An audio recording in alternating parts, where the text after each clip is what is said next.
Прадпрымальнікі просяць улады націснуць на Wildberries у справе кампенсацыяў. На Гарадзеншчыне сфармавалі першы ўзвод з нібыта нядбайных вяскоўцаў. Урад перастаў прызнаваць радыеактыўна забруджанымі вялікія тэрыторыі на Гомельшчыне. Гэта аб'ектыў, найважнейшыя навіны. З вамі Вітаўт Ціўчык. Вітаю і запрашаю.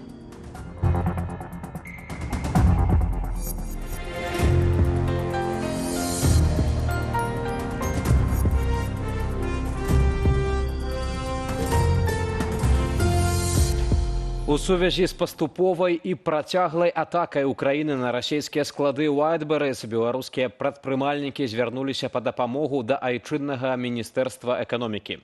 Яны просяць улады паспрыяць ім з атрыманнем кампенсацыі ад расійскай кампаніі за знішчаныя тавары. Чым дзяржава можа дапамагчы бізнэсоўцам, распавядзе Аліна Скрабунова. Гэтак пасля ранішняй атакі украінскіх дронаў гарэў лагістычны хаб Wildberries у Ленінградскай вобласці. Разам з ім і тавар, у тым ліку беларускіх прадаўцоў. Паводле Менскага сталічнага саюзу прадпрымальнікаў і прадаўцоў, на складах маркетплейсу па ўсёй Расіі могуць захоўваць сваю прадукцыю да 22 тысяч беларускіх фірмаў і прадпрымальнікаў. Склад в'ебав, пи***. У сувязі з рэгулярнымі атакамі украінскіх дронаў на расійскія склады Wildberries, Менскі сталічны саюз прадпрымальнікаў звярнуўся да першага намесніка міністра эканомікі Івана Вежнаўца. Просім правесці рабочую нараду для ацэнкі сітуацыі, што склалася, фармавання і рэалізацыі плану супольных дзеянняў у мінімізацыі негатыўных наступстваў для беларускіх суб'ектаў гаспадарання, а таксама выпрацоўванне механізму ўздзеяння на маркетплейс на ўзроўні вышэйшага кіраўніцтва Беларусі, у тым ліку дыпламатычным шляхам. Інтарэсы беларускіх прадаўцоў на маркетплейсе прадстаўляе беларуская юрыдычная асоба ІМВ БРБ. Праз публічную аферту гэтага аператара беларусы атрымліваюць доступ да складоў у Расіі. Аднак у дамове, на адрозненне ад расійскай структуры, увогуле адсутнічаюць пункты пра форс-мажор праз атакі беспілотнікаў. Беларускія прадпрымальнікі могуць разлічваць, што вось беларускія ўлады ўпішуцца і там беларускіх гэтых селераў паставіць у першыя радкі па выплаце кампенсацыяў. Да? Там і расійскім селерам выплачваюць капейкі, як мы бачым з іх вось гэтых скаргаў. Да? Яны там кажуць, што той, хто атрымаў там 10% кампенсацыі, то той шчаслівы чалавек, бо ўсе астатнія атрымалі значна менш. Wildberries пачаў выплачваць кампенсацыі прадаўцам 21 ліпеня. Першыя ў спісе дробныя прадпрымальнікі. Сярод іншых захадаў падтрымкі прадаўцоў Wildberries анансаваў зніжкі на захоўванне, дапамогу з пераразмеркаваннем тавараў, крэдытную падтрымку і распрацоўку сімулятару продажаў. Паводле кіраўніцы кампаніі Тацяны Кім, яны ўжо пачалі пераразмяркоўваць тавары. У нас десятки предложений по аренде логистических мощностей на территории России и за ее пределами. Часть договоров уже заключена. Помимо этого, скоро мы запустим в эксплуатацию наши объекты, которые строили в других странах нашего присутствия. З папярэдняй ацэнкі, апублікаванай выданнем Forbes, агульныя страты ўсіх прадаўцоў Wildberries могуць скласці да $3,5 мільярдаў. Ацэнка стратаў, панесеных менавіта беларускімі прадпрымальнікамі ад пажараў на складах маркетплейсу, пакуль што не праведзеная. Агульны чысты прыбытак Wildberries за мінулы год быў крыху больш за $2 мільярды. Так? Даўгі Wildberries перед расійскімі банкамі яны складаюць больш за $16 мільярдаў.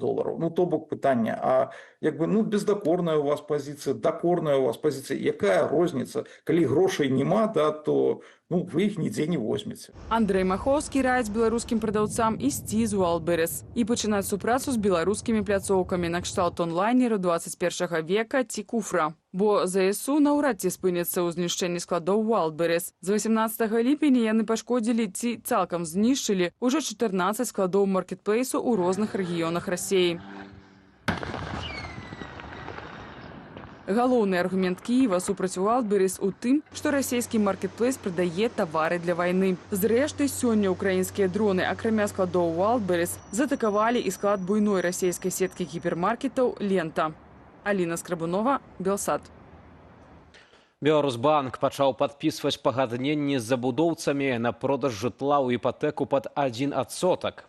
Гэтую інфармацыю нашаму тэлеканалу пацвердзілі ў кантакт-цэнтры банку. Праграма пачне дзейнічаць толькі з 10 жніўня.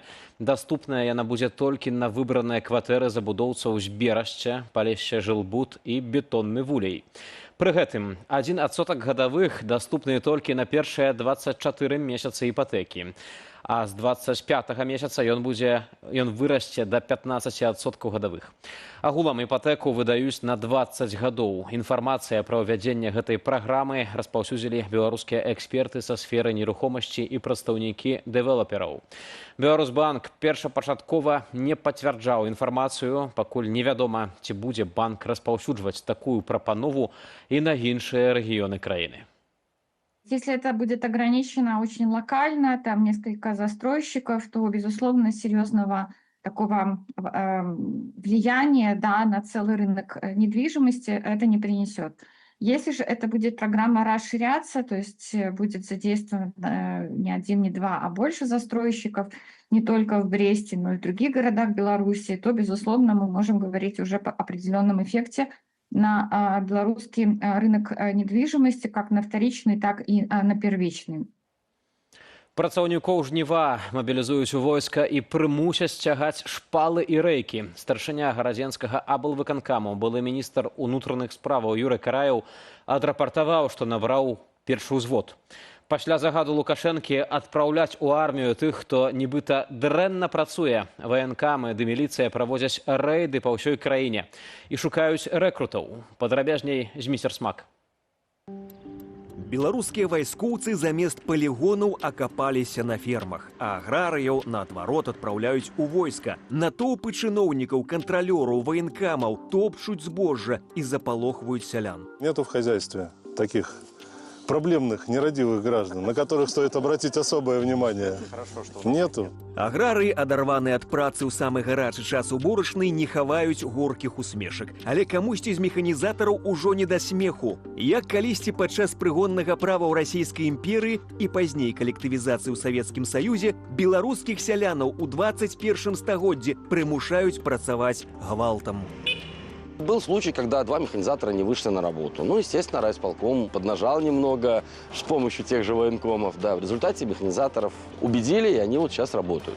Адмова ад працы цяпер азначае прымусовую мабілізацыю. Замест зброі частку сялянаў чакаюць рыдлёўкі і цяжкая праца на чыгунцы. У нас таких пару-тройку десятков набралось, как я шучу, на взвод мы их набрали. Это те, кто не понял, что все работают на урожай. Посмотрим, кто из них куда годен. Если есть те, кто готов с оружием в руках, остальных отправим потаскать шпалы, покопать что-нибудь, поукладывать рельсы.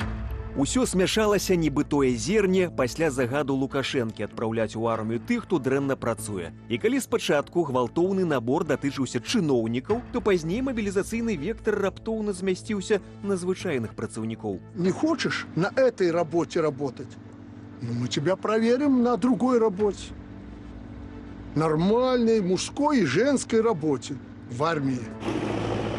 Аграрыяў цяпер не стае. Узбекі так і не паехалі масава працаваць на беларускія фермы. Вайскоўцы, як мяркуе Лукашенка, зоймуцца перавыхаваннем сялянаў. І тыя ў выніку будуць працаваць больш. Але тут лукашэнкаўскія планы сутыкаюцца не толькі з Канстытуцыяй і правамі чалавека, але і з вердыктам псіхатэрапеўтаў. Вот как мы сейчас его накажем, и как он вот сейчас заработает, конечно, за 10, но причин, по которым человек плохо работает или недостаточно мотивации, очень много. Низкая оплата труда, истощение, депрессия, отсутствие смысла, плохая организация труда, конфликты с руководством дома, в семье, зависимости. Ну, очень много.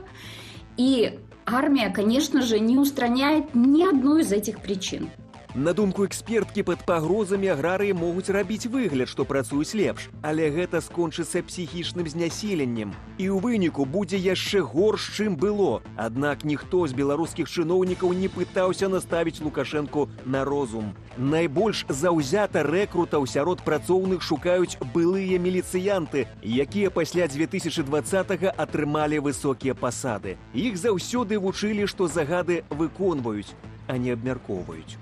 Зміцер Смак, Белсат. Следчы камітэт завяршыў расследаванне справы масавага забойцы, вядомага як ліфцёр. Установлена, што абвінавачаны здзейсніў 9 забойстваў і 2 замахі на забойства, звязаных з гвалтам і дзеяннямі сексуальнага характару.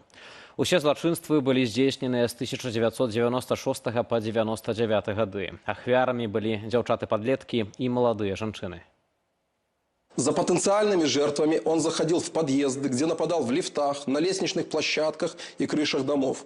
В случае, когда потерпевшие пытались оказать сопротивление, позвать на помощь или вырваться, обвиняемый убивал их путем удушения либо нанесения ножевых ранений. В ходе расследования следователями проведен системный анализ и сопоставление значительного массива материалов уголовных дел конца 90-х, начала 2000-х годов. Важным этапам расследавання СК назваў правядзенне летась прэс-канферэнцыі, пасля якой у міліцыю звярнуліся некалькі жанчын з заявамі пра напад на іх абвінавачанага. Цяпер справу падрыхтавалі да перадачы ў суд. Ліфцёру пагражае смяротнае пакаранне. Нагадаем, падазраванага затрымалі ў кастрычніку летась, амаль праз 30 гадоў пасля здзяйснення забойстваў. Пасля 99-го года ён перастаў забіваць, адшукалі яго дзякуючы генетычным экспертызам.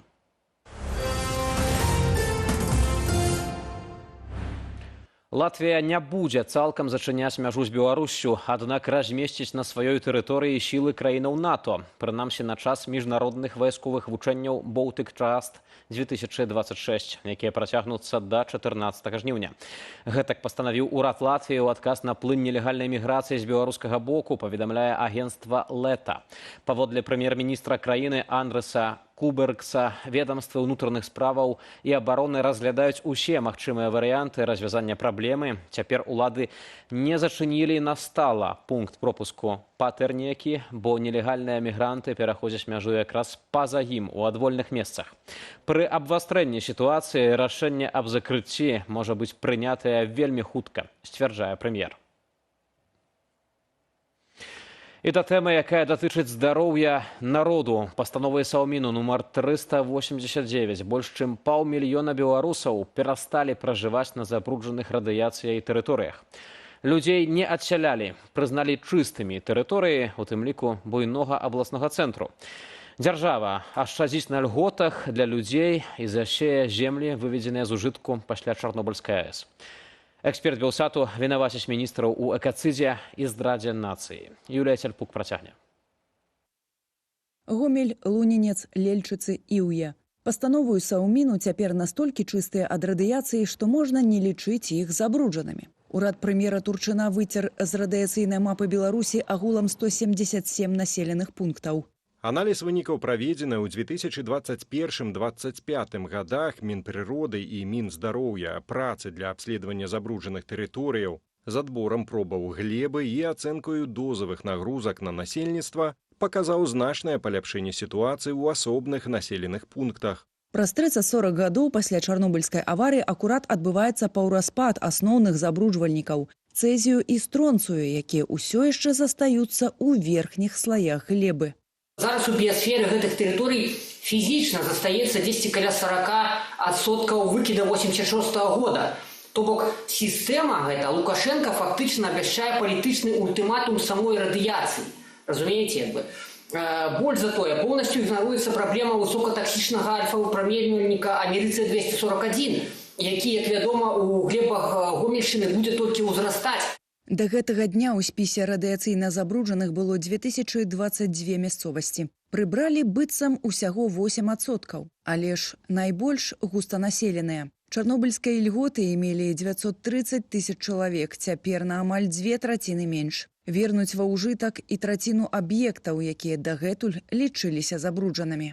Потому что потом же под это же деньги надо. Грошы немалыя, пацвердзіў віцэ-прэм'ер Анатоль Сівак летась у красавіку. На той момант у Беларусі рэалізавалі 5 антырадыяцыйных праграмаў. На эти цели потратили 20 миллиардов долларов. На што Лукашенко загадаў перагледзець чарнобыльскі спіс мясцовасцяў і цікавай для аграрыяў зямлі. Нам надо эти земли вводить в жизнь, все в оборот. Пастанова набудзе моц ад студзеня наступнага года. І льготы на бясплатнае харчаванне выхаванцаў садкоў і школ скасуюць у канцы навучальнага года. Разам са статусам забруджанай тэрыторыі жыхары могуць страціць і чарнобыльскія ільготы на санаторна-курортнае лячэнне, першачарговасць на месцы ў інтэрнатах для студэнтаў і перавагі пры паступленні. Пад пытаннем і даўжэйшыя адпачынкі па цяжарнасці і родах. У Беларусі ўрад прызнаў экалагічны дэфолт перад сваім насельніцтвам. І, безумоўна, тут фінансавы фактар базавы. Гэта цынічная працэдура бюджэтнай аптымізацыі. І вось гэты працэс ідзе так паспешліва і дэкларатыўна, каб фармальна да сярэдзіны 2027 года вывесці вялізны пласт насельніцтва, якое мае патрэбу ва ўмацаванні здароўя па задушкі дзяржаўных выдаткаў. Эксперт дадае, што дагэтуль забруджаныя тэрыторыі інтэгруюць у сельскагаспадарчы і лесанарыхтоўчы сектар. У выніку прадукты з радыяцыйным складнікам будуць ісці ў гандлёвыя сеткі і сталовыя, нават у незабруджаных рэгіёнах Беларусі. Юлія Цельпук, Белсат. Беларускія мытнікі ўзмацнілі кантроль на мяжы з Расіяй. Пра гэта пішуць праваабаронцы Майдэй Тым. Паводле іхнай інфармацыі на трасе М1 Менск-Масква пачалі праводзіць агляд легкавых аўтамабіляў на беларускіх нумарах, якія вяртаюцца на радзіму. Раней мытнаму агляду падлягалі ў асноўным мікрааўтобусы, што везлі тавары ў Беларусь з маскоўскага рынку «Садавод». Прытым беларускіх памежных пунктаў на расійска-беларускай мяжы няма, кантроль ажыццяўляюць мытныя органы. Акрамя іх, малыя і лясныя дарогі кантралююць народныя дружыннікі. Раней з'яўлялася інфармацыя пра агляд аўтамабіляў на расійскіх нумарах, якія выязджалі ў Беларусь. Білі нагамі і называлі, цытата, «петушарамі». Падрабязнасці затрымання ў лагеры Rainbow Family пад Расонамі праваабаронцам Віцебскай вясны распавёў адзін з удзельнікаў лагеру. Ён кажа, што перад аблавай, у якой бралі ўдзел больш за 130 так званых сілавікоў, за лагерам сачылі з дрона. Апарат некалькі разоў пралятаў над месцам адпачынку людзей. Таксама сведка распавёў, што амапаўцы і іншыя міліцыянты рабілі ператрусы ў намётах, шукалі алкаголь, наркотыкі. Аднак пасля гэтага ў людзей зніклі некаторыя асабістыя рэчы. На допытах прымушалі падпісваць пратаколы з пропускамі. Аднаго з затрыманых, які выказваў заўвагі, збілі нагамі ў прыбіральні. Суразмоўца праваабаронцаў зняпраўдзіў інфармацыю міліцыі пра добрыя ўмовы для затрыманых.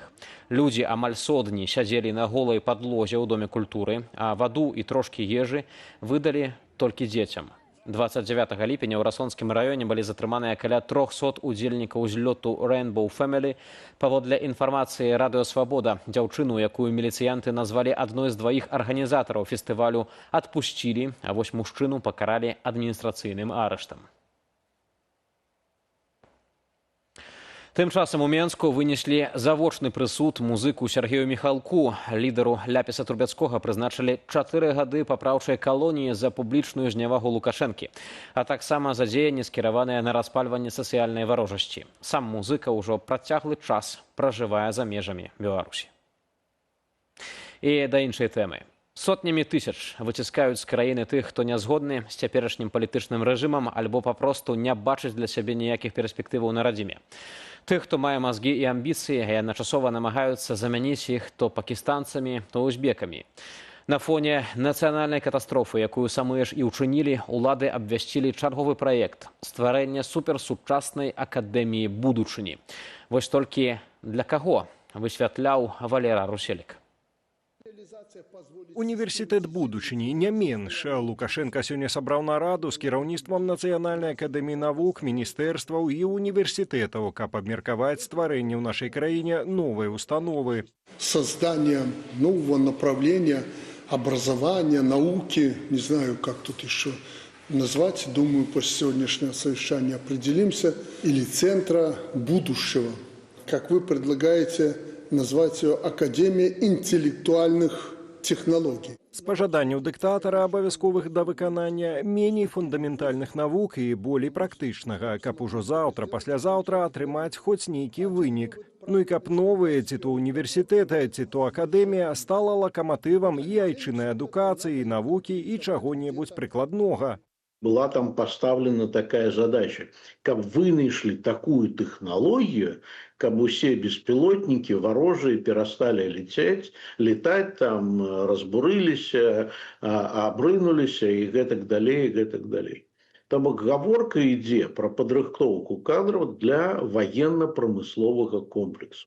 Сабраць у новай установе маюць і старых, і маладых, абы ў галаве штосьці было. Пры гэтым моладзь плануецца лавіць яшчэ на выхадзе са школы, каб не паспела з'ехаць за мяжу. Только в этом году в вузы поступило порядка 600 победителей международных олимпиад и конкурсов и президентских стипендиатов. Вот это уже задача администрации и правительства, чтобы ребята, которых мы видим, они победители там и по другим критериям, толковые ребята, способные, талантливые, чтобы они у нас оставались и пользу приносили нашему обществу. Але наколькі рэальная гэтая задача, улічваючы ўсё большыя тэмпы ад'езду беларускай моладзі за мяжу і ўсё большыя эміграцыйныя настроі ў тых, хто пакуль што застаецца на бацькаўшчыне. Паводле сацыялагічных даследаванняў пра ад'езд за мяжу, у тым ліку дзеля навучання, сёння задумваецца ці не палова беларускай моладзі. У прапановах жа рэжыму Лукашэнкі для яе толькі бізун. Объявили ЕГУ экстремистская организация, так, каб заполохать. А потом есть так званый реестр таленавітай моладзі. И недзе там у красавіку яны прынялі новыя фармулёўкі, і ў тым ліку было пазначана, што той, хто навучаецца за мяжой без дазволу дзяржавы, той аўтаматычна з гэтага реестру выпадае. Вось толькі калі вучыцца ў той новай акадэміі, таксама будуць найперш не з уласнага жадання, але пад прымусам і запалохваннямі, то якая будучыня чакае і гэтую установу, і ўсю нашу краіну. Валер Руселік, Белсат. Яшчэ з часоў сярэднявечча універсітэты кіраваліся прынцыпам аўтаноміі, у якой дзяржава не можа ўмешвацца ў іх дзейнасць. Цікава, ці ў 21 стагоддзі ў нашай краіне ёсць хоць адна такая установа, не кажучы ўжо пра мову выкладання. Гэта быў аб'ектыў на перадзе студыі Белсат, а яе гаспадыня Юлія Лабанова ўжо побач з намі. Вітаю, спадарства. Сёння абмяркуем, як атакі на склады маркетплейсу Wildberries адбіваюцца на беларускіх прадпрымальніках. Тыя пераймаюцца за тавары і кампенсацыю выдаткаў пры яго страце. У студыю завітае прадпрымальнік, аўтар праграмы «Атмасфера» на Белсаце Александр Кнырович. А прадстаўніца бюро медыа Ксенія Везнікоўцава падзеліцца падрабязнасцямі расследавання пра новы 10-мільённы бізнес-праект старэйшага брата Мікалая Лукашэнкі. Як зазвычай аўторкамі ў эфір з высновамі завітае палітычны аналітык Віталь Цыганкоў. Запрашаю.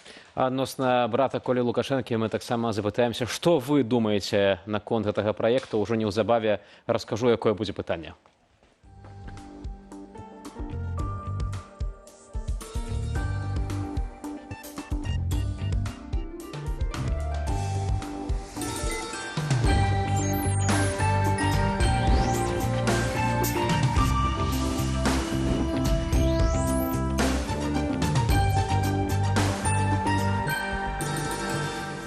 Гэта студыя Белсат, Юлія Лабанова. І Вітаўт Сіўчык. Спадарства, як я абяцаў. А пытанне насамрэч ужо ёсць у YouTube-трансляцыі. Брат Колі Лукашэнкі будуе комплекс за 10 мільёнаў долараў. 4 варыянты адказу, што вы думаеце на гэты конт. Гэта сумленны бізнес, гэта талент, гэта сямейныя сувязі. І 4-ы варыянт. Не зайздросьце. І галасуйце. Будзем рады вашым меркаванням. Ананімнае галасаванне таму бяспечнае. І крыху пазней вернемся і падсумуем ягоныя вынікі. А пакуль беларускі бізнес просіць улады тэрмінова ўмяшацца ў сітуацыю вакол Wildberries. Пасля серыі выбухаў і пажараў на расійскіх складах маркетплейсу пад пагрозай апынуліся дзясяткі тысяч айчынных прадаўцоў. Прадпрымальнікі баяцца, што кампанія можа спаслацца на форс-мажор і адмовіцца кампенсаваць страты.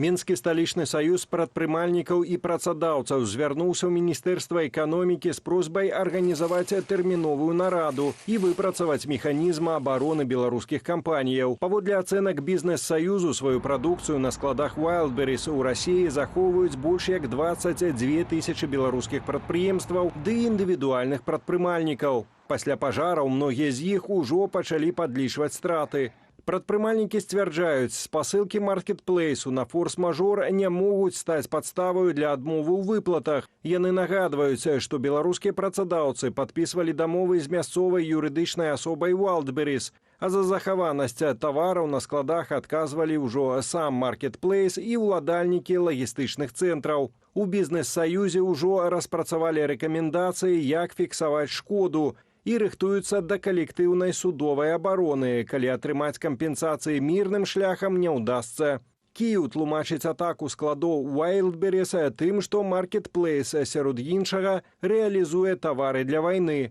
Сёння ўкраінскія дроны пацэлілі і ў складскія памяшканні Wildberries у Ленінградскай вобласці, а таксама ўпершыню іншай буйной расійскай сеткі «Лента». І ўжо цяпер у нашай студыі Александр Кнырович, бізнесовец, блогер і вядоўца праграмы «Атмасфера» на Белсайце. Вітаем вас. Добрый вечер. Беларускія прадпрымальнікі пераймаюцца ці атрымаюць кампенсацыю за тавары, якія на расійскіх складах Wildberries знаходзяцца ў выпадку іх страты. Але справа ў тым, што інтарэсы маркетплейсу ў Беларусі прадстаўляе мясцовая фірма, менавіта з ёй падпісваюцца дамовы. Ці гэты факт можа стварыць нейкую перашкоду для выплаты кампенсацыяў? Ну, я ўпэўнены, што гэты факт не будзе мець нікага ўплыву. Чаму? Таму што сапраўды ёсць беларуская юрасоба Wildberries, яна зроблена для чаго? Для таго, каб яна плаціла тут падаткі, гэта ў першую чаргу. І, канешне, я не бачу умову паміж ёю і нашымі беларускімі прадпрымальнікамі, але я ўпэўнены, што там таксама ёсць паняцце форс-мажора. І розніца сёння паміж беларускай умовай і расійскай умовай толькі ў тым, што сёння ў расійскай умове наўпрост прапісана, калі трапляе дрон і згарае тавар, то нічога кампанія не павінна аддаваць. У беларускай гэта будзе прапісана як форс-мажор, але гэта той самы форс-мажор. І таму я ўпэўнены, што тое, што паміж беларускімі прадпрымальнікамі, беларускім юрліцом, юрасобай кампаніі Wildberries заключана гэтая дамова, не паўплывае на парадак выплаты, а дакладней не выплаты стратаў нашым прадпрымальнікам. Вядома, што 22 тысячы гаспадарчых суб'ектаў трымаюць сваю прадукцыю ўласна на складах расійскага маркетплейсу Wildberries. На вашу думку, якія тут могуць быць страты? Мы ведаем, што яны яшчэ падлічваюцца, але наколькі гэта ўвогуле маштабная з'ява, калі казаць пра Беларусь? Це адчувальна для эканомікі беларускай таксама? У мінулым годзе мы ведаем тыя лічбы, якія давала сама кампанія Wildberries, гэта тыя самыя 22 тысячы асобаў і 3 мільярда 800 мільёнаў продажу ў беларускіх рублях праз пляцоўкі Wildberries, і большасць з іх, 80% якіх, будзе ў Расіі. То бок гэты продажу ў мінулым годзе было трохі меней за 1 мільярд долараў продажу беларускіх тавараў праз Wildberries на агульным таком аб'ёме каля 71, напэўна, мільярда долараў агульнай продажы праз Расію. Колькі будзе страчана, можна умоўна палічыць праз хуткасць абарота гэтых тавараў, і я думаю, што агульная максімальныя страты будуць меней за 100 мільёнаў долараў, але гэта калі згарыць весь тавар, які сёння ляжыць у беларускіх прадпрымальнікаў на складах. Зразумела, што лічба іншая, што пакуль трапілі толькі ў частку складоў, але максімальная страта можа быць такая.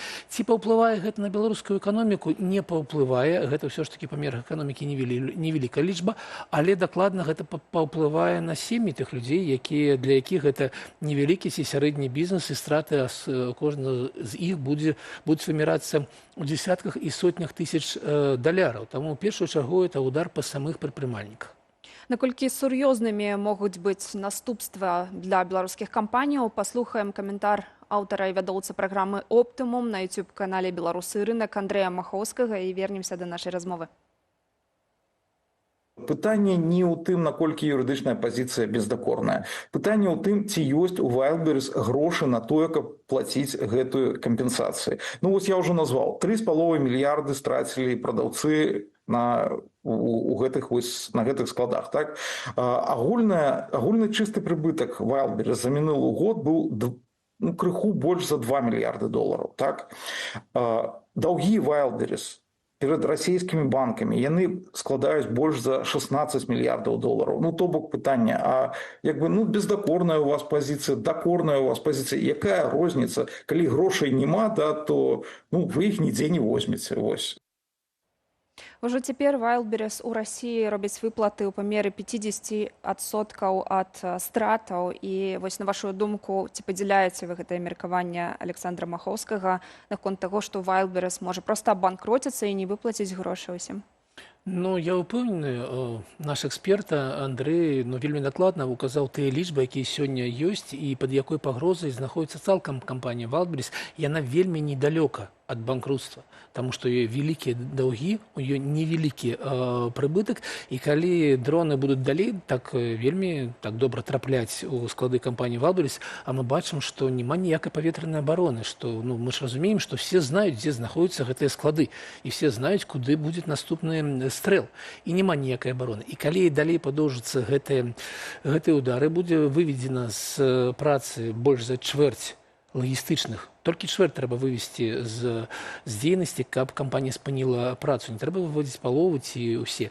І калі гэта чвэрць будзе парушана, лагістычныя будуць ланцужкі парушаны, то мы можам пабачыць банкрутства кампаніі Wildberries, і тады зразумела, што ніхто нікому нічога не аддаст, але справа будзе не ў беларускіх прадаўцах і не ў расійскіх прадаўцах. Справа будзе у тых 16 мільярдах долараў, якія кампанія Wildberries вінна сёння і банкам, і іншым інвестарам, і гэта будзе найбуйнейшае банкрутство кампании за всю гісторыю суверэннай России.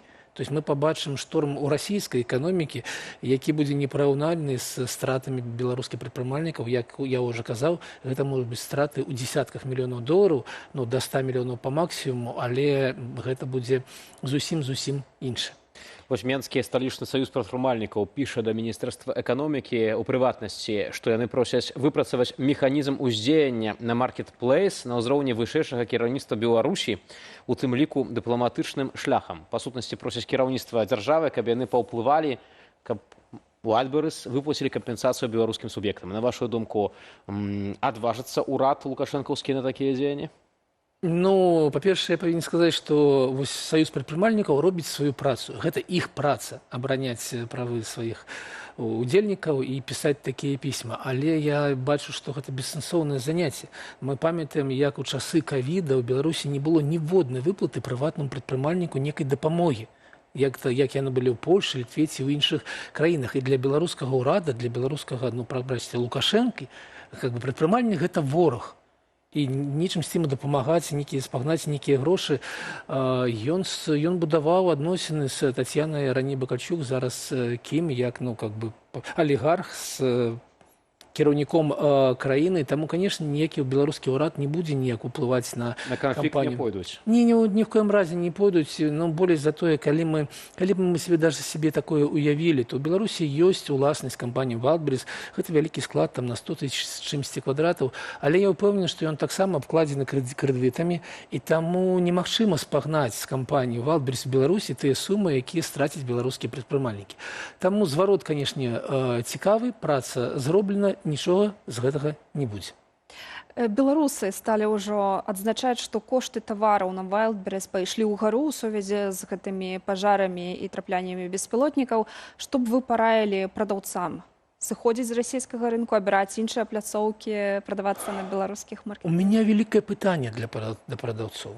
Ведаеце, калі мы кажам нават не пра кампанію Wildberries, а, напрыклад, на сёння я бачу, калі я захожу ў інтэрнэт, як сёння нейкія турыстычныя кампаніі прадаюць туры для беларусаў у Крым, дзе адбываюцца жудасныя падзеі. І у меня вялікае пытанне да гэтых прадпрымальнікаў, ці разумеюць яны, што Расія зараз ваюючая краіна, што тыя рызыкі, якія ёсць у гандлі з ваюючай краінай, ім ніхто ніколі не пакрые. І таму, не ведаю, калі б я быў беларускім сёння прадпрымальнікам, я бы ўзважваў, колькі я ўкладаю гэты рынок, колькі я магу себе дазволіць страціць, і, магчыма, працаваў бы з Расіяй, ці намагаўся працаваць бы з Літвой і Польшай, хаця гэта значна цяжэй сёння, але тут няма такіх рызыкаў, якія ёсць сёння ў ваюючай краіне, у краіне-акупанце. Памятаю, нейкі час таму, некалькі месяцаў, а можа ўжо і год прайшоў, як мы абмяркоўвалі такую сітуацыю, што ў Беларусі ствараюцца умовы для Wildberries, каб яны, так бы мовіць, як гэты слон, кажучы, у гэтай, ведаеце, з посудам краму зайшоў, выламіў усіх там канкурэнтаў і стаў манапалістам. І вось такая сітуацыя ў Беларусі здарылася, што сапраўды гэтая кампанія заняла такое моцнае месца. Што будзе цяпер, на вашу думку? Яны страцяць рынок у нашай краіне? Ну, па-першае, вы, канешне, маеце рацыю. Наша антыманапольнае ведомства павінна было змагацца з Wildberries, а не дапамагаць яму. Дапамагаць яно павінна было беларускім прадпрымальнікам і беларускім працоўнікам. Яны робяць наадварот. І сёння ў якасці нашага антыманапольнага ведомства вельмі добра працуюць узброеныя сілы Украіны і прыводзяць да нармальных суадносін. Выраўніваюць рынок. Выраўніваюць беларускі рынок, но я магу толькі спадзявацца, што гэта становішча будзе некай магчымасцю для беларускіх прадпрымальнікаў ўсё ж такі вярнуць сябе такую значную долю, якую зараз захапіла кампанія Wildberries. Таксама менскія прадпрымальнікі рыхтуюць калектыўны пазоў у суд у выпадку, калі не атрымаюць кампенсацыю. Як вы ацэньваеце такую захаду менавіта калектыўных зваротаў у расійскія судовыя інстанцыі?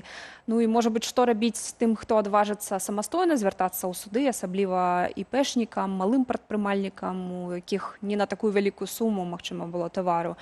Ці не апынуцца яны ў такой пастцы, што выдаткі будуць большыя, чым кампенсацыя, якую змогуць атрымаць? Ну, як я ўжо казаў, я ацэньваю перспектывы спагнання цалкам вельмі малыя, але ў такіх выпадках, канешне, значна лепей працуюць калектыўныя позовы, так бо для іх больш увагі, з імі лепей працуюць адвакаты і юрысты, і, канешне, выдаткі на такія справы значна меншыя з боку кожнага ўдзельніка, таму, канешне, на месцы прадпрымальнікаў я бы удзельнічал у гэтым, я бы рабіў ўсё тое, што сёння напісалі ў рэкамендацыях і юрысты, і сам саюз прадпрымальнікаў, але не спадзяваўся бы вярнуць гэтыя грошы, хутка, ці ўвогуле вярнуць гэтыя грошы.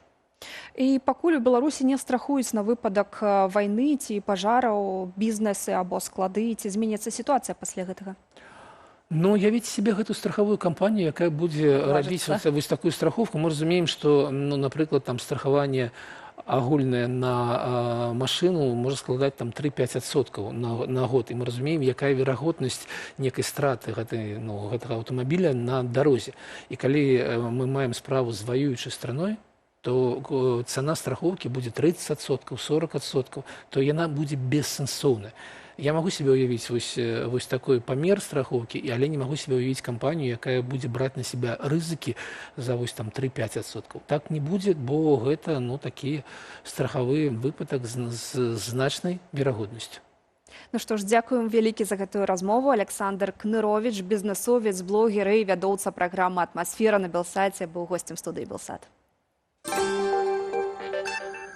А вось тэма, з якой звязана наша апытанка ў ютуб-трансляцыі, наступная наша тэма. Старэйшы сын Ірыны Абельскай і брат Мікалая Лукашэнкі па маці Дмітрый Абельскі пабудуе ў Беларусі новы фармацэўтычны комплекс «Фарма-Сайенс».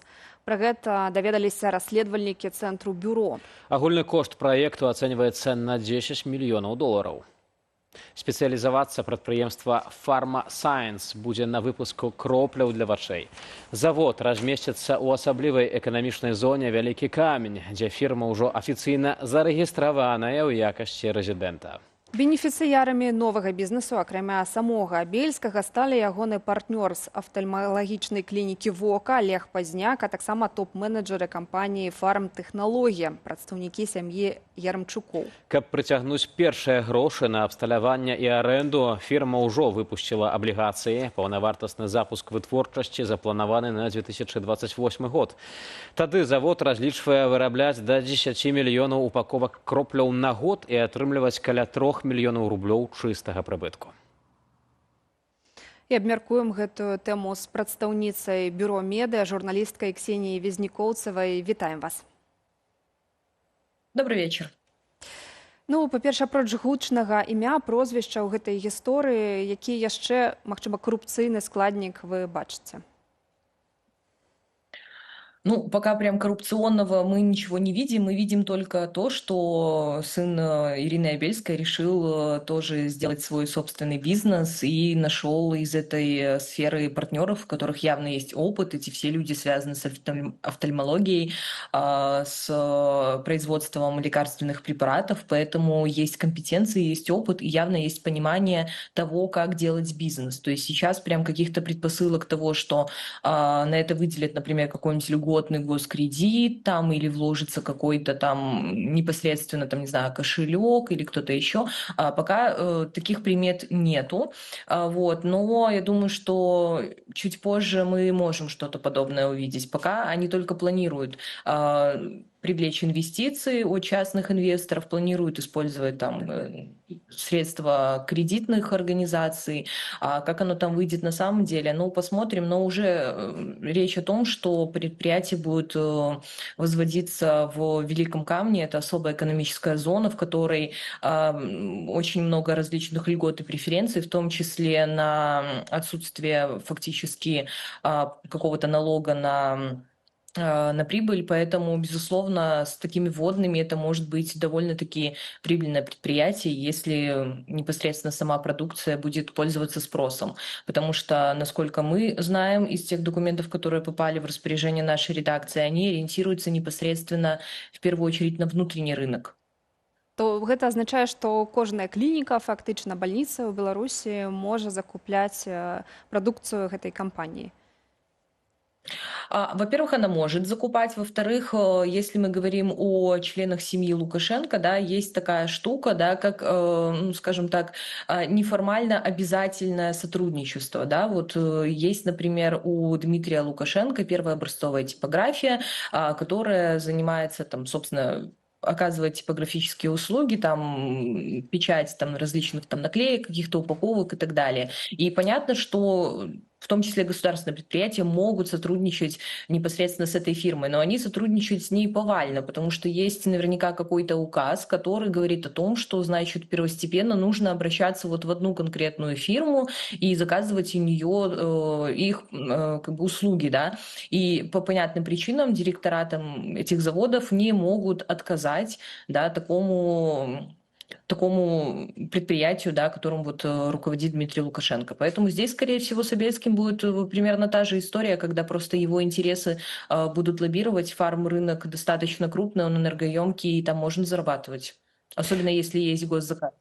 А вось тое, што прадпрыемства з'яўляецца рэзідэнтам Великага Камня. Ці, на вашу думку, гэта азначае, што тут спрацавалі сувязі, гэтыя сямейныя? Ці ўвогуле вось звычайны бізнесовец, нават калі ён там мае талент, ідэю, канцэпцыю на буйное прадпрыемства, можа вось так проста прыйсці і без сувязяў з рэжымам зарэгістравацца ў зоне адпаведнай, каб не плаціць падаткі? Ну, вообще в Беларуси есть два вида зон. Это свободная экономическая зона и особая экономическая зона. Различаются они как бы по объему различных льгот и преференций. И вот именно особая экономическая зона, она является такой более выгодной с точки зрения крупного бизнеса, инвестиционных проектов. И, как правило, в особых экономических зонах как раз-таки сидят приближенные к Лукашенко бизнесмены. Вот. Если мы говорим, например, про вот эту святую троицу Зайцев, Алексин и Воробей, они, безусловно, даже создали свою особую зону, Бремена Орша, так называемый вот этот вот Оршанский офшор. Если мы говорим про Великий Камень, безусловно, там тоже есть наверняка какие-то бизнесмены, которые не связаны непосредственно с Лукашенко. Вот. Но, как показывает практика, там довольно обширное число компаний, которые являются именно выгодополучателями режима. Они связаны там либо с какими-то приближенными бизнесменами, либо это какие-то инвестиционные проекты, в которых есть непосредственный интерес не только государства, но и клана Лукашенко. А наколькі ўвогуле магчыма такая сітуацыя, што гэты праект не запусціцца, бо анансавалі, што патрэбна 10 мільёнаў долараў для запуску, а пакуль аблігацыю выпусцілі на 1 200 000 долараў. Вы ўжо самі сказалі, што магчыма будуць прыцягваць нейкія крэдыты банкаў, магчыма хтосьці захоча ўвайсці і стаць таксама там бенефіцыарам ці свае грошы ўкласці ў гэты бізнес. Ці можа быць так, што не знойдуць такое фінансаванне? Ну, если они будут опираться непосредственно на инвестиции, то может быть и такое, что желающих может и не найтись, кто в это вложит. Но если мы говорим, например, про то, что они не смогут распродать вот этот вот опцион, эмитент, который они выпустили, акционный, и непосредственно будут прибегать к какому-то государственному кредитованию, я думаю, что шанс получить кредит на это довольно высокий. Но судя по тому, что они все-таки рассматривают какие-то дополнительные варианты, возможно, что государство не готово предоставить, несмотря на неплохой бизнес-план, такую большую сумму, потому что это довольно крупный инвестиционный проект, и в Беларуси таких не так, чтобы очень много. Вот. Поэтому, скорее всего, они пытаются найти какое-то смежное финансирование. Вот. И, возможно, да, если они не найдут каких-то заинтересованных инвесторов, которые готовы под гарантии как бы вот этой вот крыши и лояльности клана Лукашенко предоставить кредиты, а непосредственно они обратятся в какие-то государственные банки за кредитованием, есть такая возможность, что завод этот просто его не построят, да, но, опять же, мы не забываем, что Дмитрий Абельский, да, как бы это не простой человек с улицы, да, и даже несмотря на то, что у него не такой большой опыт в бизнесе, у него есть лобби в виде матери, да, которая занимает довольно весомое положение в стране, более того, она занимает супервесомое положение в сфере здравоохранения. Вот, поэтому такое лобби может вполне сработать, и Абельская может убедить, собственно, помочь развиться новому предприятию. Калі казаць пра бенефіцыяраў, то фармтэхналогія, напрыклад, это ўжо існуючы буйны гулец. Фірма Вока, клініка Вока, таксама тут фігуруе як бенефіцыяр, і наўпроставай нейкай сувязі з тым, што гэтая фірма выцесніла ці пераняла на сябе частку бізнеса кампаніі «Новае зрение», наўпроставай не было, але, на вашу думку, ці выпадковыя гэтыя гульцы ва ўсім ланцужку і якія складаюць особы бенефициаров? У Дмитрия Абельского есть связь с учредителем клиники ВОКа Олегом Поздняком. Он работает с 2018 года, по данным Киберпартизан, в этой клинике как врач-офтальмолог, притом ведущий. Он занимает там явно не последнюю позицию. Он присутствует на различных там весомых мероприятиях этой клиники. Например, он там был на открытии филиала, по-моему, в Гомеле или в Гродно. То есть... Во-первых, они уже и так как бы взаимодействуют на бизнес-уровне, да, и, соответственно, логично, что если есть компетенции в этой сфере, да, то есть мы говорим про завод, который будет производить препараты офтальмологического свойства, да, то логично, что и партнеры должны быть соответствующие, у которых как бы есть опыт в данной деятельности, в построении бизнеса, вот, и такие партнеры, собственно, Бельский себе и нашел. Вот. Касательно нового зрения, на данный момент получается, что после того, как произошел вот этот вот захват рейдерский фактически нового зрения, Вока Клиник — это самый крупный игрок на рынке в Беларуси. Вот. И можно ли сказать, что как-то устранили новое зрение в интересах Вока Клиник? Наверное, можно. Может быть, это и не связанные вещи. Вот, судя по интервью бывшего владельца нового зрения, он считает, что это был непосредственно рейдерский захват. Вот, и из его же опять комментариев ясно, что вот этот Олег Поздняк, новый партнер Дмитрия Абельского, с ним связывался и предлагал ему выкупить остатки его бизнеса до того, как его фактически просто разорили и разодрали по кускам. Поэтому, да, вполне может быть, что эта история связана, но всегда есть но. Дзякуй вялікі, Ксенія, што далучыліся да нашага эфіру і распавялі пра гэтую сітуацыю з тым, што брат Мікалая Лукашэнкі збіраецца будаваць прадпрыемства за 10 мільёнаў долараў. Ксенія Вязнякоўцева, журналістка бюро «Медыя», была з намі на сувязі. А ўжо цяпер у нашай студыі з'явіўся Віталь Цыганкоў, які прадставіць сваю аўтарскую рубрыку «Высновы». Вітаем, Віталь, і перадаем слова. Дзякуй, калегі. Пачнем.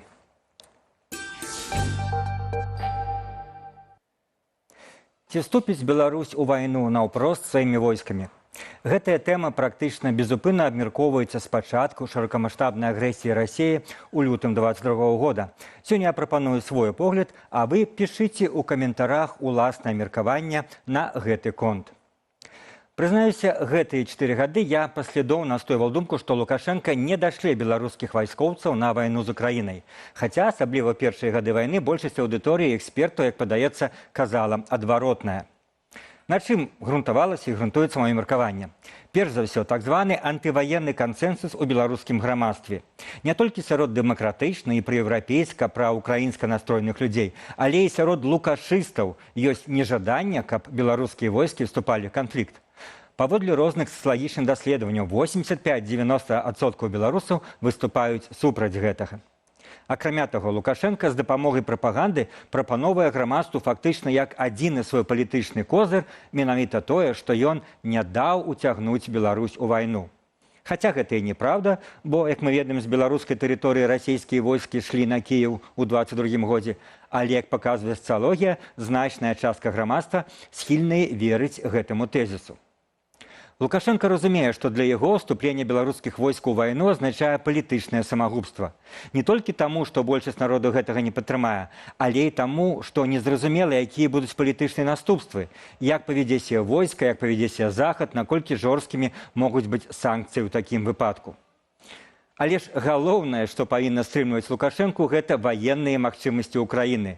Карціны выбухаў і пажараў на расійскіх нафтаперапрацоўчых заводах і складах Вайльберыс – вось што найперш стрымлівае Лукашэнку.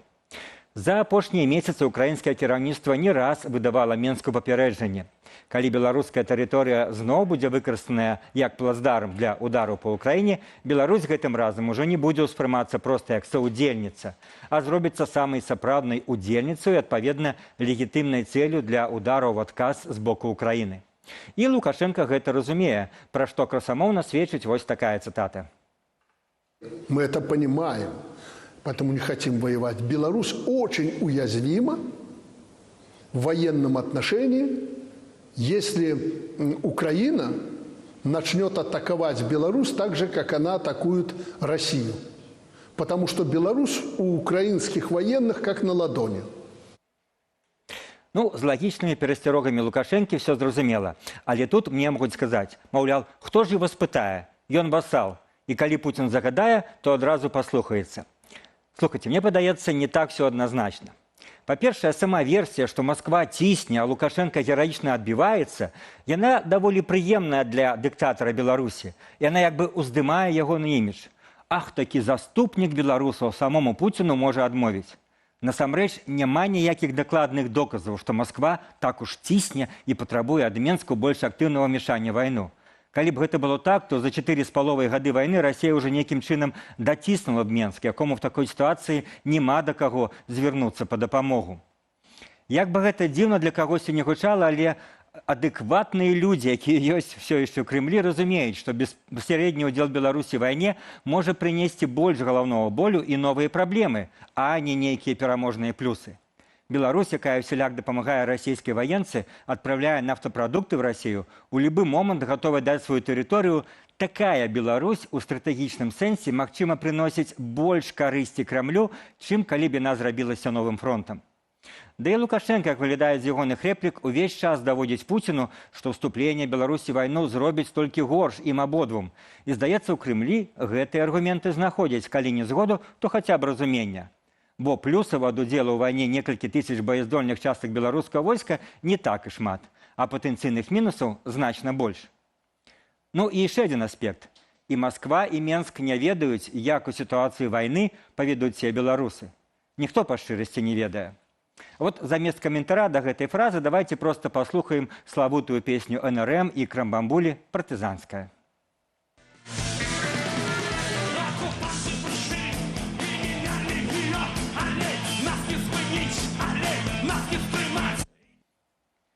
І ось, калі я вам уже 5 хвілін даказваю, што вайна Лукашэнку не патрэбная, што гэта для яго як мінімум небяспека, а максімум палітычная смерць, вы закономерна спытаецеся, а як тады можна патлумачыць все гэтыя вайсковыя падрыхтоўкі Беларусі, весь гэты ўзровень мілітарызацыі, якая ахапіла краіну? Як можна патлумачыць вось гэтыя словы Лукашэнкі? Никакого, Павел, мирного времени быть не может. Мы готовимся к войне. И в этой аудитории, не только в этой, люди должны понимать. Сапраўды, в апошнія месяцы назіраецца шэраг крокаў, якія можна назваць, скажем мягка, узмацненнем увагі да вайсковай сферы. Працягваюцца правяранні баявой гатоўнасці, рэгулярна праводзяцца вучэнні, пашыраецца тэрытарыяльная абарона.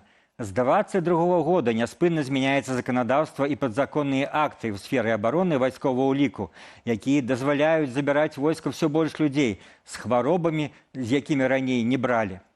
Як тады можна спалучыць гэтыя, на першы погляд, супярэчлівыя тэндэнцыі? З аднаго боку, праваенная рыторыка і рэальная мілітарызацыя грамадства, з іншага боку, той факт, што ўсё-такі сапраўдная вайна з Украінай Лукашэнку ніяк не патрэбная. Гэтыя дзве тэндэнцыі толькі на першы погляд супярэчаць адна адной. Насамрэч, яны могуць быць часткамі адной і той жа стратэгіі Лукашэнкі. Пасля пачатку вайны ў 2022 годзе галоўная задача афіцыйнага Менску быць гатовым да любога развіцця падзеяў. І пры гэтым дакладаць Маскве, што мы ўсё робім, мы рыхтуемся, мы гатовыя, але па магчымасці самім не вступаць у вайну. Стратэгічная мэта мілітарызацыі – заціскання грамадства, кіраванне ім праз вайсковы прымус, калі вся краіна становіцца вайсковым лагерам.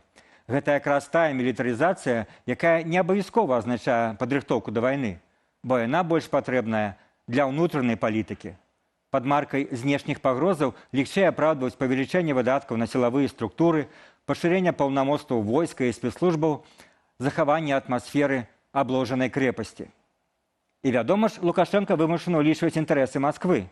Ён не можа цалкам адмовіцца ад ваеннай рыторыкі і вайсковых падрыхтаванняў, бо тады старэйшы брат, не той, які в Пекіне, а той, які ў Маскве, спытае: «А ты з кім? Ты з намі? Ці ты адпетляць хочаш?» І гэта можа прагучаць з не вельмі братэрскай інтанацыяй. Дагэтуль Лукашэнку ўдавалася не пераходзіць тую мяжу, пасля якой войскі Беларусі будуць уцягнутыя ў баявыя дзеянні ва ўкраіне. Але ён разумее, што, нягледзячы на ўсе ягоныя намаганні і палітычны досвед, тэарэтычна можа наступіць такі момант, калі яму не пакінуць выбару.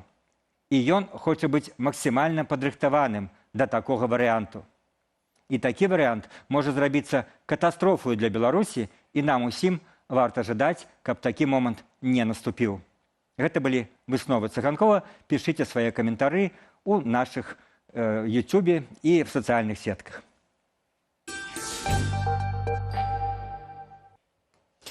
Ну што, дзякуй.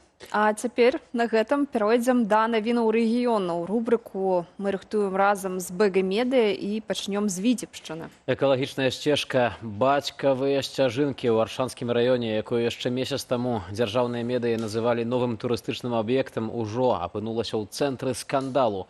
Лясгас скардзіцца на смецце і пашкоджаныя аб'екты, пагражае наведнікам штрафамі. На экалагічнай сцежцы каля вёскі Хімы з'явіліся драўляныя арт-аб'екты, арэлі, інтэрактыўныя пляцоўкі і зоны адпачынку. Падчас адкрыцця асабліва падкрэслівалі: уся тэрыторыя застаецца пад відэаназіраннем, каб абараніць яе ад вандалаў і смецця. Аднак цяпер у Аршанскім лясгасе паведамляюць, што амаль кожную раніцу працаўнікі знаходзяць пашкоджаныя элементы і смецце, а таму абяцаюць узмацніць кантроль і нагадваюць пра адміністрацыйную адказнасць. У сацыяльных сетках жыхары падтрымліваюць пакаранне для парушальнікаў, але задаюцца прытым пытанням: калі камеры сапраўды ўсё фіксуюць, чаму вінаватых не знойдуць і не прыцягваюць да адказнасці? Цікавасці ў кантэксце таго, дзе знаходзіцца гэтая сцежка, як яна называецца, ці гэта правакуе таксама некаторых наведнікаў. Іншая тэма. Святкаванне Дня дэсантніка ў Берасці сёлета выклікала не толькі святочны настрой, але і гарачыя спрэчкі. Адны захапляліся маштабнай вайсковай-гістарычнай рэканструкцыі, другія скардзіліся на выбухі і страляніну, што пабудзіла жыхароў суседніх дамоў з самай раніцы. Жыхарка мікрараёну, размешчанага побач з 38-й асобнай дэсантна-штурмавой брыгадай, расказала, што недзе апалове на 8-ю раніцы ейную сям'ю пабудзілі гукі выбухаў і страляніны. У сацыяльных сетках меркаванні падзяліліся. Адны падтрымалі жанчыну і адзначылі, што такія падзеі мусяць улічваць інтарэсы жыхароў. Іншыя адказалі, што вайсковая частка размешчаная там даўно, таму трэба быць гатовым да такіх гукаў. Сёлета арганізатары ўпершыню дапоўнілі традыцыйнае свята маштабнымі рэканструкцыямі баявых падзеяў. А вось у Віцебскай вобласці ўзмацнілі кантроль за маршрутнымі таксі. Праверкі выявілі сотні парушэнняў, а для перавознікаў сума штрафаў склала каля 10 тысяч рублёў. Але замест таго, каб падтрымаць рэйды, многія жыхары сталі на бок кіроўцаў. Кажуць, галоўная праблема не маршруткі, а недахоп грамадскага транспарту. За першыя паўгоддзя ў рэгіёне праверылі больш за 1,5 сотні аўтобусаў і маршрутак. Інспектары зафіксавалі перапоўненыя салоны, пасадку пасажыраў па-за прыпынкамі, продаж білетаў падчас руху ды іншыя парушэнні. Аднак у сацыяльных сетках віцебічы прызналіся. Без маршрутак многія проста не могуць своечасова дабрацца на працу альбо вучобу. На думку шматлікіх жыхароў, спачатку трэба наладзіць працу грамадскага транспарту і толькі пасля гэтага ўзмацняць кантроль ды выпісваць штрафы тым, хто цяпер фактычна закрывае транспартныя праблемы гораду. Господарство, на пачатку нашага выдання мы у вас пыталіся пра тое, што вы думаеце пра бізнес, які запускае брат Колі Лукашэнкі. Было 4 варыянты адказаў і, як вы думаеце, які варыянт набраў найбольш галасоў? Ўсё ж такі здраджу, сямейныя сувязі быў самы папулярны варыянт адказу. Так, абсалютная большасць галасоў за гэта, ажно 63%, сумленны бізнес лічыць 9%, гэта талент, 16% тых, хто ўзяў удзел у галасаванні, і філасофскае незайздросце, 12% з тых, хто галасаваў. Вось такія досыць міласэрныя. Думаю, што нашы калегі з бюро медыа яшчэ будуць назіраць за гэтым кейсам, за гэтым прадпрыемствам, што яны будуць рабіць пасля запуску, а мы, вядома ж, будзем апавядаць у нашым эфіры. На сёння развітваемся, для вас працавалі Юлія Лабанова і Віта Усілчык. Чаго найлепшага. Да сустрэчаў.